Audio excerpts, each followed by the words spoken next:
Hello and welcome to EngliLearn. There's a saying that says, only a fool learns from his own mistakes. The wise man learns from the mistakes of others. So that's what we're doing today. We're taking the most common mistakes made by students worldwide when doing text analysis in AS level English and helping you avoid making them. Especially for this video, I've also created a printable with lots of different activities to help you practice avoiding these mistakes. So make sure to download it for free at our website. The link is in the description below.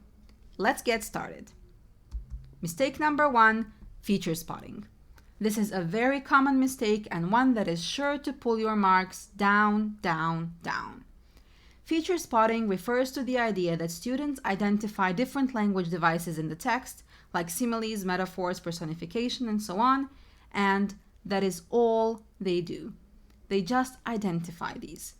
So they'll write something like, the author uses the metaphor, she is an angel. He also uses the simile, her eyes are like the sea. In the next paragraph, a hyperbole, the impossible task, is used. Can you notice why this isn't a good idea?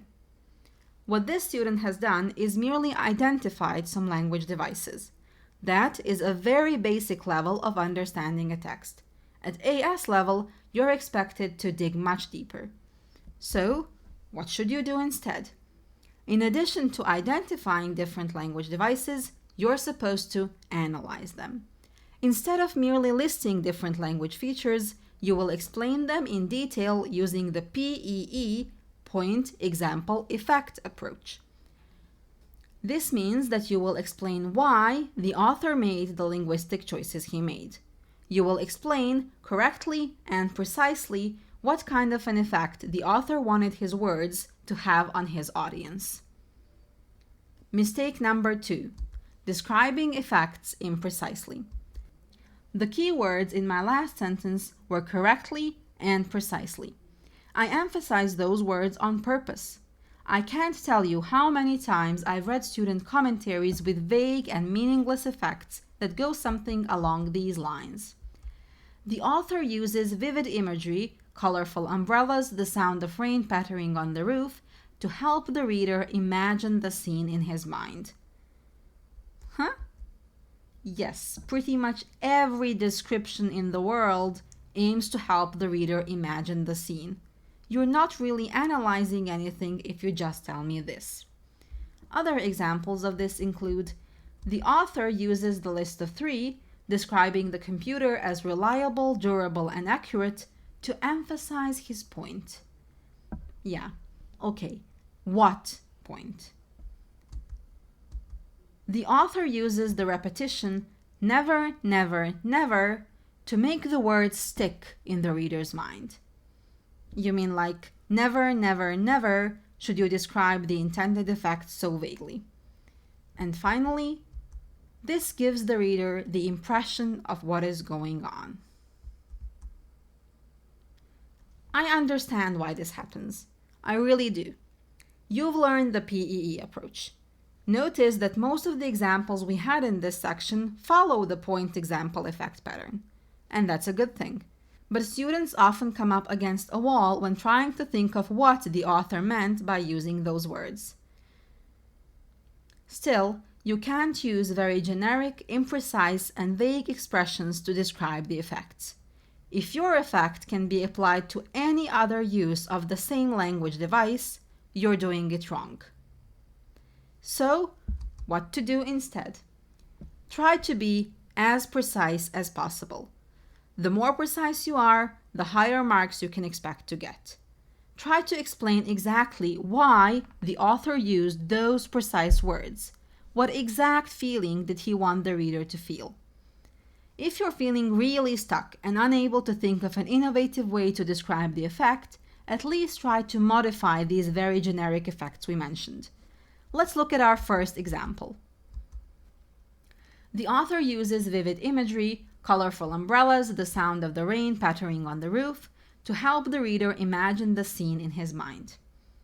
This is a bad example, because even the simple notion of rain can bring to mind very different ideas, ranging from depressing and melancholic to purifying and soothing. Exactly which of those ideas will be evoked in the reader's mind depends on the precise words the author used to describe the rain. That is why, instead of just saying that the author is trying to create an image in the reader's mind, you need to try to describe exactly what that image is and what feeling it conveys.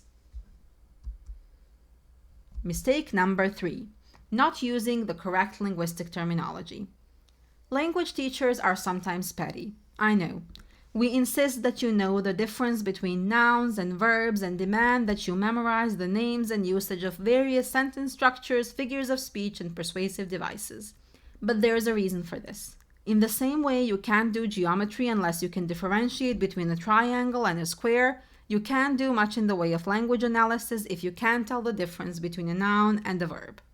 All word classes, sentence types, figures of speech, and persuasive devices have precise functions and use cases. Showing the examiner that you know the precise linguistic terminology to describe them demonstrates you have the understanding of language needed for language analysis at this level. That is why it's important to, once again, avoid vague formulations like, the author uses the words filthy, disgusting, and ragged to describe the appalling conditions in which people lived at the time. Instead, be precise and say what those words are. In this case, as you hopefully know, all 3 are examples of adjectives. Mistake number 4. Using long quotes. For some reason, many students seem to think that when quoting from the text, they're supposed to quote entire sentences or even worse, entire paragraphs of text. That is wrong on so many levels. First of all, plain and simple, you don't have the time for it. There's no time to copy 2 or 3 lines of the original text every time you want to make a point. At that pace, you'll manage to make 3 or 4 points at the most, and you'll get nowhere. But using long quotes doesn't negatively impact just the quantity of your writing. Much more importantly, it destroys the quality of your analysis. Why? If you guessed that the key word in my answer will be precision, you are correct. Using long quotes prevents you from being precise enough and focusing on the relevance of individual words and phrases from the text. Let's consider this example from Frederick Douglass's text we analyzed in our last video. Here is an example where the student uses a long quote. By saying, "In the deep, still darkness of midnight, I have been often aroused by the dead, heavy footsteps and the piteous cries of the chain gangs that passed our door," the author is trying to evoke the feelings of anguish and terror that these horrifying sounds arose in his young mind. Now, let's look at an example that uses shorter quotes.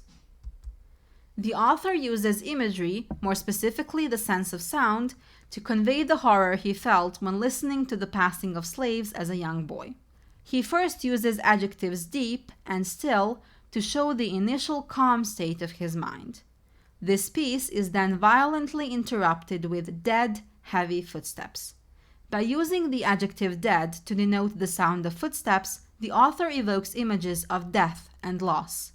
The subsequent use of noun phrase piteous cries further intensifies the feeling of horror and helplessness. Even just by looking at these 2 analyses side by side, it is clear which one is sure to get higher marks. But why? The main point is that shorter quotes and honing in on individual words and phrases enables you to dissect the meaning of those individual words and thoroughly analyze what their intended effects are. Notice that in the first example, because the student used a long quote, he wasn't even able to identify a specific language feature, which further brings the marks down. Analyzing the entire sentence at once also significantly reduces the precision and quality of the description of the effect. On the other hand, in the second example, the candidate is able to identify several different language devices and precisely comment on the particular and overall effect all of them have, showing how individual words build upon one another and further intensify the intended effects. As a rule of thumb, aim to quote 3 to 4 words at most. Some textbooks take this number up to 7, but in this case, less is definitely more. To sum up, I'll just repeat one key word that is the absolute star of this video. You've guessed it, it's the noun precision. Being precise in quoting words from the original text, identifying the language features, and explaining their effects is a surefire way to achieve higher grades. Now that you've seen what the most common mistakes in text analysis are, head over to our website and download that free printable that will help you practice avoiding making these mistakes. And of course, be sure to subscribe to our channel. Happy exam season, everyone!